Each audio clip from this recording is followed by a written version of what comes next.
Everyone, welcome back to the Worth Your Time podcast. I'm your host, Ericka Andersen, and today I'm joined by Herbie Newell, the president of Lifeline Christian Services. Am I saying that right? I'm second guessing myself. Yeah, it's children's services, but Children's Services. I knew we get that all the time. So. Lifeline Children's Services. I was like, I know there's something not right about how I'm saying this. Okay, so thank you for correcting me.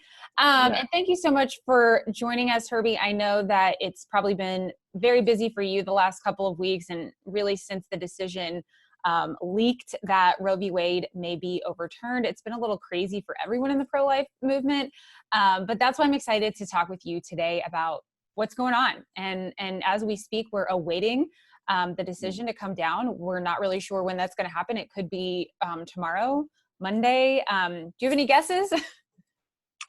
Yeah, well, I've kind of felt from the very beginning, even after the leaked decision, that we were going to have to wait until the last opportunity of the term, which would be next Wednesday on the 29th, which I think is the day they've said the opinions. However, I've heard some people prognosticating that with this third opinion day of the week, this week on Friday, that Friday could be the day. So, whenever it comes out, I have a feeling, and I've had a hopefully optimistic feeling, that it's going to be a decision that is going to be the one that we've been hoping for as pro-life people. Do you think people have been, because I feel like it's basically been sort of, oh, we're celebrating, it's a done deal. Do you think we've kind of jumped the gun on that? Yeah, I do think we potentially have jumped the gun, because I do still think there may be a second way forward where the Chief Justice joins in with a majority, and the opinion is more, okay, we'll uphold Dobbs, but we're not going to completely throw out Casey and Roe. I think that's still a potential. And, I know that the Chief Justice is certainly not one to talk about cases. He is very close to the vest. But yet he has been very adamant that this was not the final decision, that this was not the actual decision. And so I do think there's still a chance. Either way, I believe we're going to see a majority decision that's going to place restrictions and limitations on abortion. And even from listening to the oral arguments, I don't think how any reasonable observer could see that the majority of the court was leaning towards some greater restriction and some greater freedom to states to come up with those restrictions. Yeah. What was your thought when you first heard about the leak? What did you think? Where were you? It was kind of a big moment. Yeah, so I was at home, and probably like most of the rest of the watching world, got a banner alert after banner alert on my phone. And I remember when the first one came through, I had to even look to see if it was a parody or if something was going on. It was unbelievable. And, my background, my dad's an attorney. I used to go with him when I was young to the law school library in our town, and Hugo Black had gone to that law school. He was a Supreme Court justice. So I've always kind of loved the aura of the Supreme Court. So to be honest with you, before just elation over what we would see as a victory at the Supreme Court, I was just confused, because obviously this is the first time in history that an opinion has ever been leaked like that. And, I think a lot of people may or may not know the 9 justices actually have a pretty much a fraternal order with one another. Ruth Bader Ginsburg said after the death of Anton Scalia that while they desperately disagreed on their jurisprudence, while they completely disagreed with worldview, that they were actually very good friends outside of the meeting of the Supreme Court. And so that was just the first thing, is who would actually break kind of this fraternal order that they have at the Supreme Court. But then second was, I guess, the hope of the Supreme Court at least considered this option as an option, which does show you that maybe if this isn't the one that overturns Roe and Casey, there is still a very good opportunity that a case could make it to the Supreme Court that would overturn Roe and Casey. Yeah, now it sort of seems like, oh, this is in the realm of possibility, even if it didn't happen. But knock on wood, we don't want that to happen. And I was also going to add, I also heard Justice Sotomayor saying some really nice things about Clarence Thomas this week, which was, refreshing in this time of division. It was really cool to hear her being so kind about him. Yeah. Oh, and that's the thing that I think is so beautiful about the Supreme Court. outside of the other divisions of our government or the branches of our government.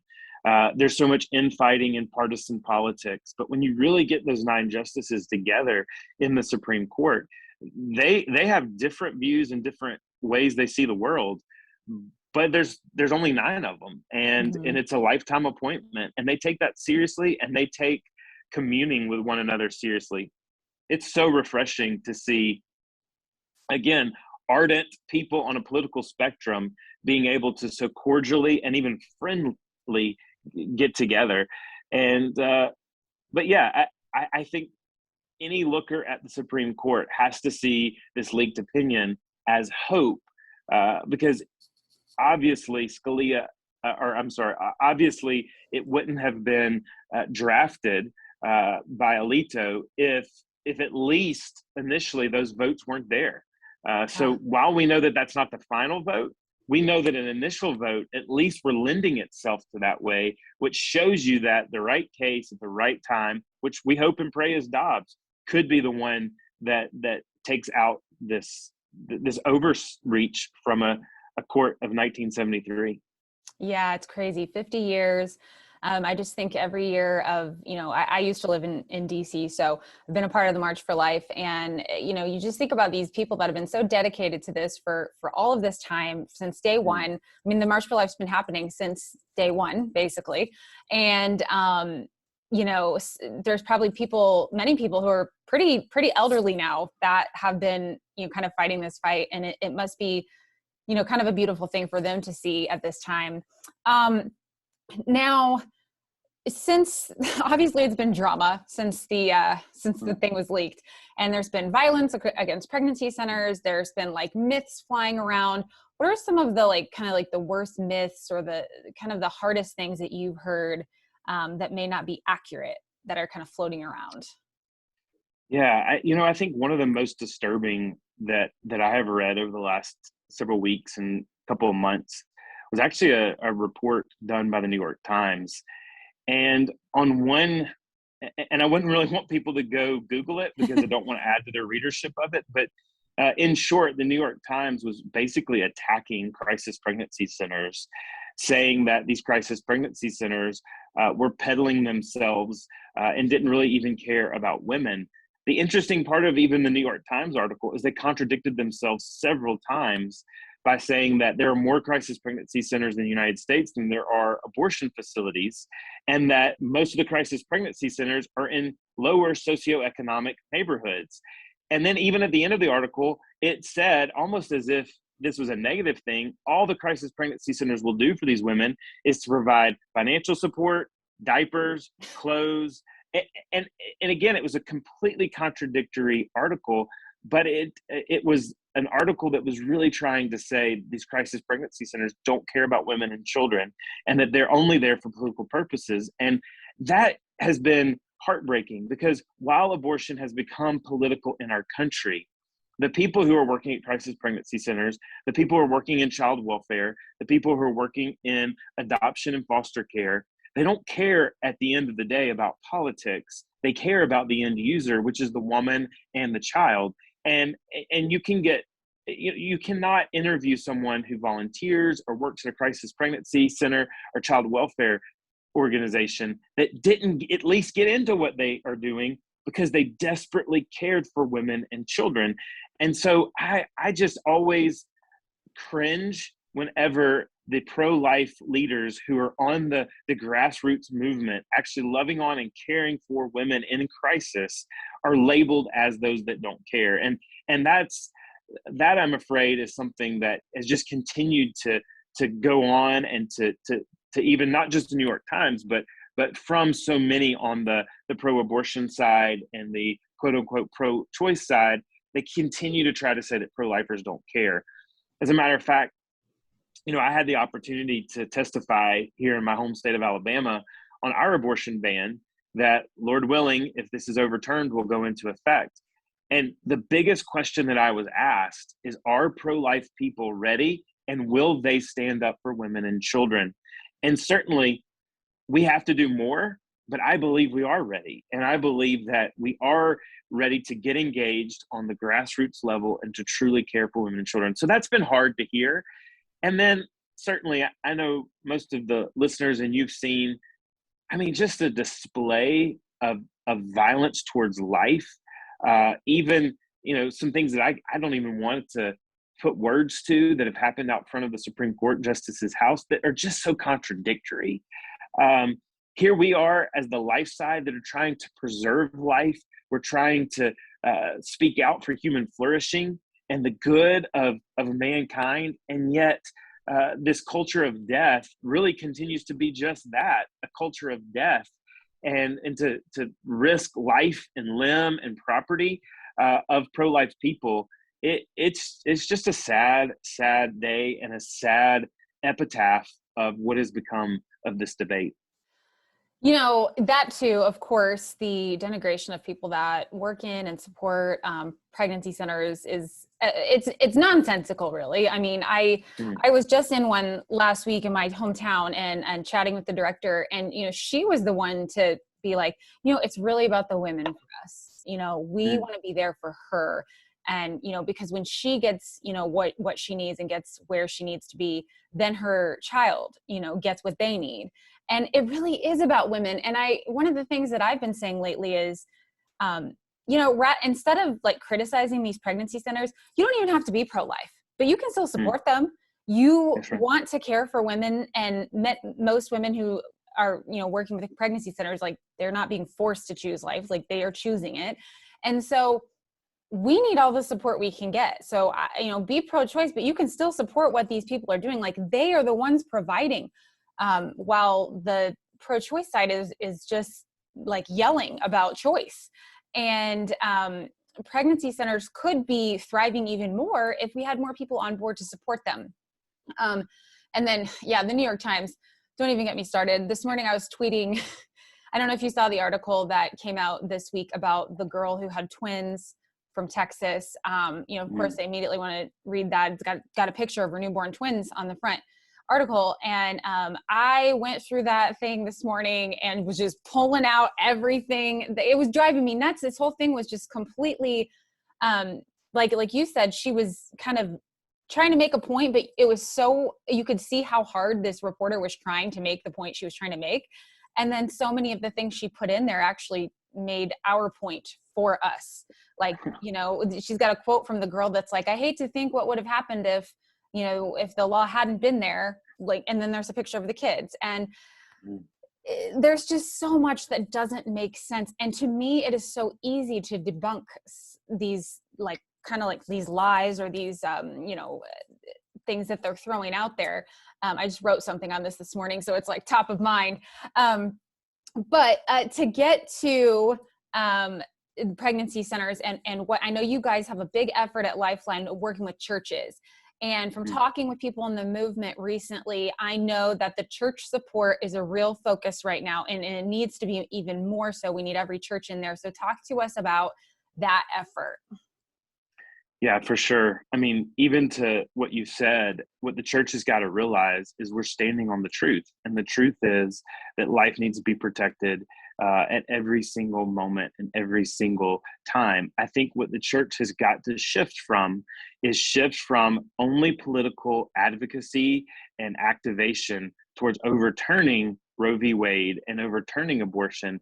And we've now got to put our boots on the ground to really to do the things that are going to help women and children thrive and survive, which might mean advocating for public policy on behalf of women and children that typically would not be on the top of your list. But if we want to see women and children thrive and survive, then we've got to see things that are going to give them better opportunities, that are going to help moms be able to actually raise her children. They're going to be able to help her access the health care that she needs. We can't allow our states even to have abortion restrictions and bans and then cut women off of healthcare after she delivers. We've got to have, postpartum healthcare for women. We've got to be looking at ways that we can do that. But the church is that next step. So if we really want to see public policy not be the answer, the church has got to come forth and say, we're going to help these women and children. We're going to invite them into our community. We're going to care for them. We're going to be there for them. Here in my hometown, there's a church that's been extremely pro-life. We actually, as a ministry, kind of grew out of some of the members there in 1981, but they have staffed an entire OBGYN practice, and they are committed to women's health, both during the birth as well as after the birth. And there are times that they are just not charging women for health care to make sure that they get the type of care that they need. And then they're advocating for pediatricians to do the same for the children. And so we've got to make sure that we're providing that health care, but we've also then got to be willing to open up and bring that mom and that child in our sphere of influence and unlock doors for them. The greatest poverty that these women and children have is not physical poverty. And yes, they may be completely impoverished physically. Their greatest poverty, though, is their emotional and their relational poverty. They don't have the people that are the positive influences in their lives who are going to unlock opportunities, are going to unlock doors for them. I like to say if my board got together today even and decided they wanted to get rid of me and toss me out onto the street, I have 5 people that I would instantly call and say, hey, I need a job. I'm willing to do anything. I need to work to support my family. Most of these women and children don't even have the one person to call for the first job. And so as the church, we've got to come around and be thinking through things economically for these women and children. But then we also need to ultimately, which we believe is their truly greatest poverty, and that's spiritual poverty. And we've got to be introducing them to the gospel of Christ Jesus, which opens them up to a community, which opens them up to the greatest help in the world. And we've got to let them know that they're special, that they are unique, that they don't need to be defined by the man in their life or be defined by all the things that this culture tells them, but that they are a child of God and that they can flourish as a child of God. And we have so many churches in this country. There's absolutely no reason that our churches shouldn't be the safest places for single women, pregnant moms, and moms with vulnerable child to find safety, to find help, and to find healing. Yeah, I'm sort of like a message that I'm trying to put out there right now is if your church is not partnered in some way with a pregnancy center, like you need to talk to them about it. I actually just did this for my church. I go to a pretty small church, but I met up with the center down the road, and we've got a web page up now on our website with resources. We're figuring out how to partner. And, that was me, a person that's involved in this, and our church wasn't. And so I know there's a lot of churches out there that are well-meaning and aren't doing it yet. So I would encourage anyone watching, make sure your church is partnered up. The other thing I was going to touch on that you said is the public policy aspect. And I think, a lot of people we're talking about obviously are conservative, and I think that there is sort of a changing mentality on public policy. Now, obviously, we're not going to go universal healthcare for all, but there is at least a segment of the conservative side that is saying, actually, I'm willing to support some kind of paid leave, or actually, I'm willing to support, extending. I can't remember all the technical definitions of policy, but you know what I mean? There's more support now than there ever was, I think. And to me, when I think about it, I'm like, you know what? The family, literally it all starts there. It all starts with a strong family. I mean, every ill in society, you can trace it back to family, a broken family, essentially. And so we can, it's going to cost some money, but yes, those are the policies that we can sort of side off and say, actually, we are going to support this, and it doesn't mean it's not conservative anymore. And so I'm encouraging people to kind of open their minds to those kind of policies as well. But it's a double effort. It's that, and then it's also, of course, the church. It's never going to just be the government. The government is the government, but people and relational stuff like you were talking about, it's so true. And I heard a woman talking this weekend, and she was like, yeah, my sister got pregnant at 18, but she didn't ever even consider an abortion because she had a supportive parents and friends and church community. So of course she didn't think about it. And that's sort of the term we're hearing now. Let's make abortion unthinkable. For me, of course, I support overturning Roe v. Wade, but like me, you probably have the same mentality. It's not really about that. It's about making it unthinkable for women so that they don't even want to make that choice. What are your thoughts on that? I know that's sort of a turn in thinking that we've been hearing more lately. What are your thoughts on that? Well, I think it's abundantly necessary that we reach in and make it unthinkable for women, because the truth of the matter is, if tomorrow the decision comes out and it's, word for word, line for line, exactly the leaked opinion, the truth of the matter is we're going to have some states, they're going to have heinous abortion laws, more so than we see now today, that are going to be the most heinous abortion laws in the world. Like, it's going to circumvent China and North Korea as the most deadly abortion laws. So to think that just the overturn of Roe v. Wade takes abortion away in our society, it's just naive. The other thing is, a lot of our laws haven't really even tackled the chemical abortion, which is now over 50% of the abortions that are happening in our country are through pills.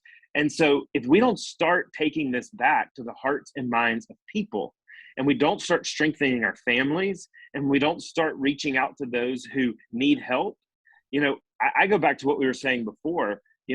I'm truly fiscally conservative. I think this should be a church issue and a society issue. But the truth of the matter is, we know that for so long the church has subrogated our duty back to the government. And so in order to get it back, we're going to have to partner with the government and start to bring that back into the church. We're going to have to start to bring that back into community. But family is the number one place where children are going to thrive and they're going to survive. And it's the place we need to be inviting these children, and we need to be inviting these women in. And so one of the things that, I've even been telling churches is, the first thing we've got to do, which may sound counterintuitive, is we've got to have a vibrant men's ministry.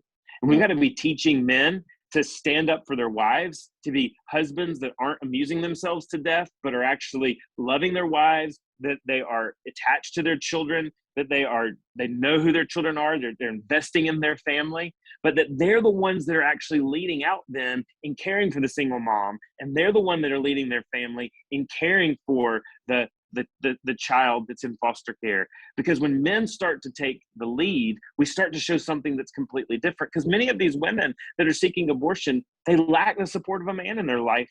The man who actually impregnated them has gone off the scene, or may have given them some money to go get an abortion. And we need to be showing a different view of manhood.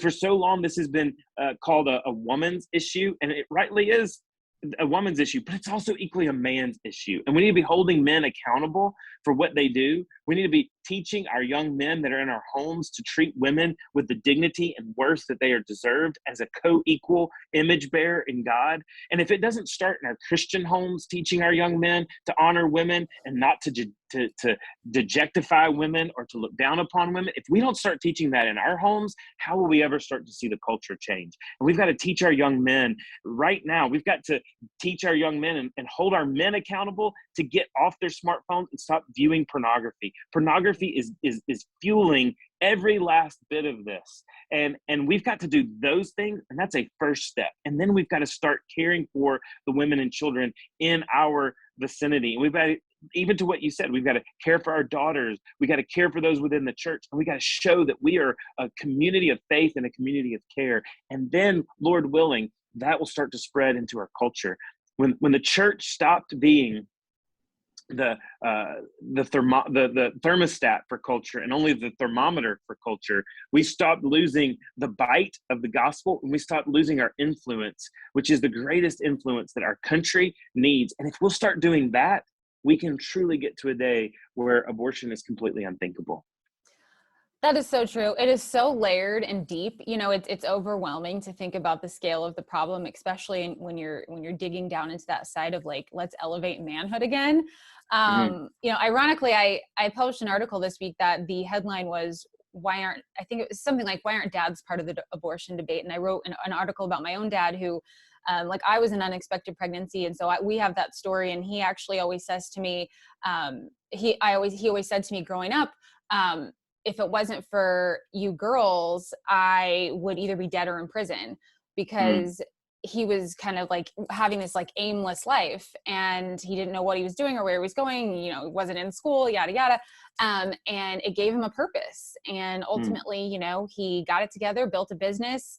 You know, he married my mom. They're still married. And it's a story that I'm sort of trying to put out there, because I'm like, this could be someone's story. It's not always this ruins your life. And, you know, it's not even often, you know, that, but it can be a call to responsibility and a call to purpose. And there's just so many positive directions that we could spin this thing. And so a story like that, I think, kind of represents some of what you're saying, you know, restoring that element of manhood again. But you're right, like churches having really strong men's ministries, that's something I hadn't really thought about. And that's a really good point as well. So I guess, you know, at this point in time, like say it drops and, you know, it happens, what's the next step for Lifeline and for the movement? And what do you see things looking like in a post-Roe world? Yeah, I think as far as our action, it's not going to change really in the least. We're going to be doing what we've been doing for the last 40 years. We're going to be doing it with some increased vigor because, Lord willing, we're going to have more churches and more people that are ready to get their hands dirty in this ministry that is so meaningful. You know, our heart and our prayer is that we can see actually child welfare statistics go down, in the sense that there are less kids in child welfare and there are more kids thriving. That would be a beautiful ethic, and that's our prayer. And so we're really leaning into that child welfare stage. I had the opportunity to meet with a couple of governors over the last several weeks, and governors with trigger laws. And my message to those governors was, are you ready on the child welfare side? Are you ready to, you know, pass reform for child welfare, to make it easier for kids to find permanence, to make it easier for families to come in and to provide a home to these children? And so our you know, posture will continue. Just hopefully we'll have more people that are waking up to the idea that we need to do something, and we need to do something now. You know, one of the things is we need safe haven laws in states where women can, you know, have a safe place if they realize they can't parent. They've tried and they can't do it. And we need to extend the time frame for women to do that. You know, while California is trying to say we're going to legalize infanticide 30 days after birth, we need to be going to the rest of the country and say, instead of infanticide, let's create safe haven laws that are up to a year that a woman can place her child without criminal prosecution. What, like, how is that even possible that people are trying to push? Like, how would that even work? I've heard rumors of this infanticide thing, but I guess I hadn't really looked into, like, how would that even work up to 30 days? Do you know? I have no idea. And I'm hoping that it's something that some harebrained legislature came up with, and it really will never see the light of day.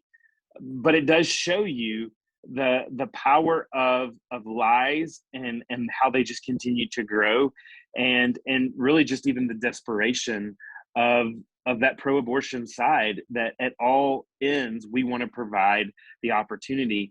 You know, it in an interesting twist, it's this whole thing about personal autonomy in certain places, but yet the death of personal autonomy in other places. And it's just this oxymoron that we're living in today, where we call the things, and for my persuasion, it's very biblical. It's what Isaiah said.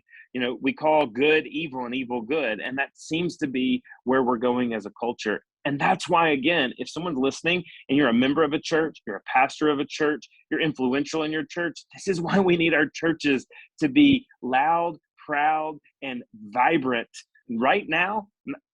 No matter what happens with this decision, we need to answer the bell, because life depends upon it. Yeah, this is, I mean, I know that it gets like slated as a political issue, but it's not politics. You know, it's life. It's, you know, this isn't like, we're not talking about the Green New Deal. We're talking about human beings, and it's not political to support life. I just don't think it is. And I really don't understand how it became a left-right issue, to be honest with you, because to me, the left, who is, you know, sort of often, you know, they're the one, maybe they get stereotyped at least as, you know, caring more for the planet and things like that. You would think this would be the compassionate side. And it is the compassionate side, but it just doesn't make any sense. But it's, you know, that's sin. it's the fallen world. I mean, that's what we're going to have. Okay, Herbie, I feel like I could talk to you for a long time, but is there anything that, Lifeline is up to that you guys are promoting right now, or anything that your programs that you're working on that you could tell us about? Yeah, 100%. One of the big things kind of in the post-Roe world is we realize we have got to have a way to get women who are going through an unplanned crisis pregnancy. We've got to get her connected to the help that she needs, and ultimately we need to get her connected to the church. And so we have just recently launched a 50-state initiative. It's called Worthy. And part of what that initiative is it's getting women connected back to churches. We're training these churches with a curriculum of Worthy. It's a discipleship-based curriculum that's very practical for what these women are going through. It talks about her self-image. It talks about her self-worth. It talks about that she's created and made in the image of God and that she's worthy. I think a lot of times the pro-life side has been, again, unequivocally launched or connected to the child. Well, the child's made in the image of God. We've got to protect the child 100%. No one's debating that. But we also need to be protecting these women. And it is a lie to a woman to say that abortion will help you or help you, get back on your feet. Abortion does nothing but take your child away and absolutely, mess with your hormones and mess with your body. It does everything that is not for your flourishing. And so we want to help these women know you're made in the image of God, you're created, you're special, and you're worthy. And we want to get these women connected into these communities of faith. And so we're working with a lot of crisis pregnancy center networks across the country. We'll be meeting together actually in July to really help launch this, but we want to make sure that all 50 states, there are access for women to get into churches and get into a program that's going to help her. And so that's a big piece that we're starting through our maternity resources. The other program that I'm just excited about, and it's a program we've been doing for several years, but I think it's going to become even more important in the post-Roe world. And that's a program we call Families Count, and that's helping parents get their kids out of foster care. So these are biological parents that want to get their kids out of foster care. We're coming alongside and we're teaching life skills, job skills, parenting skills. We're providing mentorship and discipleship, and it's all within the local confines of a church. And so if your church would want to get engaged with Families Count in your community, we can work in all 50 states. We can help you start to work with that population today. And we've got to be serious, not just about fostering and adopting, but also family reunification and reconciliation. Yeah. And then the third thing that I'm just stoked about is something we called Heritage Builders. And again, it's a part of the local church, but it's where local churches are helping 14 and 15-year-olds in foster care who are at risk of aging out of foster care without any type of permanent plan. And we're starting to work with these kids to, again, talk about worth, to talk about their image, to talk about who they are in Christ, but also to teach them the necessary job skills and life skills so that they will not become another statistic, but so that they can be successful. That is such an important issue. I know that and many people listening probably know those statistics about kids that age out of foster care are devastating. And so it's amazing to hear that you guys are doing that. And, again, like you guys are just one of, I've been kind of researching around what other organizations are doing, and there's so many new programs out there. There's so many initiatives, people like yourself and myself, we're just excited. We want to help. We are excited, to find these opportunities, and, this problem will never, be fully solved. It's just not, but we can make it better, and I see you guys doing that. And I see so many people working hard to make it happen. And I want to get that message out there, just because it is so frustrating when we hear the other side. I mean, it's just crazy. It's just crazy what you hear from the other side when we're out here just trying to do so much good for women and children. So anyway, I could go on, but thank you so much for coming on to chat with us today. Really appreciate it. And everybody go check out Lifeline. So, well, thank you, Ericka. It was a privilege, and would love to come on anytime.